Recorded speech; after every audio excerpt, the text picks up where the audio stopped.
একের পর এক প্রযুক্তির চমক দেখিয়ে চলেছে চীন।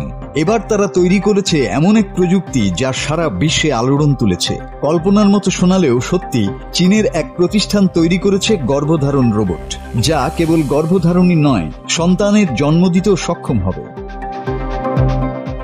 এই প্রযুক্তির মূল চমক হল কৃত্রিম গর্ভাশয় ব্যবস্থা।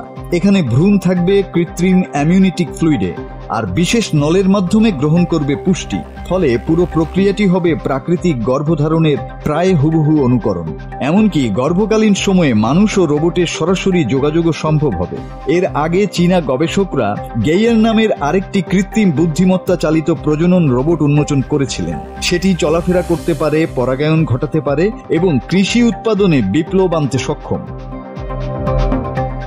গুয়াংজুর কাইওয়া টেকনোলজি নামের প্রতিষ্ঠানটি জানিয়েছে, তাদের বানানো মানব সদৃশ এই রোবটের ভেতরে থাকবে কৃত্রিম গর্ভাশয়।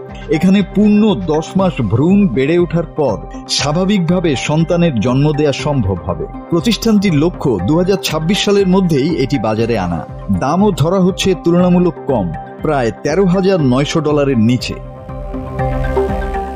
এই ঘোষণা আসতেই সামাজিক ও বৈজ্ঞানিক মহলে শুরু হয়েছে তীব্র আলোচনা। কেউ বলছেন এটি নৈতিকভাবে বিতর্কিত, আবার বিশেষজ্ঞদের একাংশের মতে বন্ধ্যাত্বে ভোগা অনেক মানুষের জন্য এটি আশার আলো হতে পারে। ল্যাব পর্যায়ে এটি ইতিমধ্যেই সফলভাবে পরীক্ষিত হয়েছে। এখন শুধু রোবটে সংযোজনের কাজ বাকি। আগামী 1 বছরের মধ্যেই প্রথম প্রোটোটাইপ দেখানোর আশা করছেন ল্যাব কর্তৃপক্ষ। আর নৈতিক ও আইনগত বিতর্ক নিয়ে ইতোমধ্যে চীনের কর্তৃপক্ষের সঙ্গে আলোচনা শুরু হয়েছে।